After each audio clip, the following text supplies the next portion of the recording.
Здравей! Как беше днескашното състезание? Значи, много добре. Търговци съм. Хубави условия. Перфектно трасие за бордър крос. Дай да разчистваме финала. Много голям фън. Много. А фенките как бяха? Жените? Много фенки имаш и на нас това много ни допада. А до година ще дойдеш ли пак да участваш на това състезанице? До година ще доходам. Ще дойдем. Пак. Ме изкефи. До година пак ще ме изкефи. А попадаше ли са Хавая? Не чак толкова. Много съм добър на финала, ги сдробих.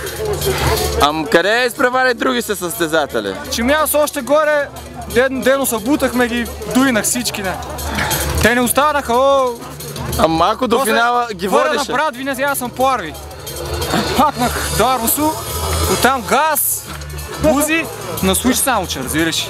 Оттам цак 180 на нормал, газ. И стигам на напитка са.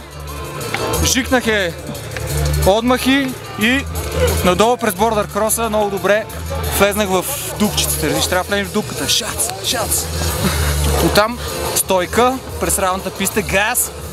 Стигам на фунийкина. Взимам първа на фунийка. Дуйнах и се забисин.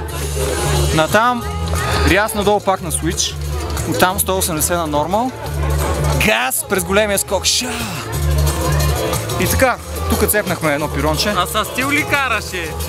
Значи стила е най-важното нещо. Много е важно да сте добри в стила. Да му дъриш блажно. Ако другата година пак ще доходаш, син. Ще доходам 100%, много ме изкефи. Хубаво.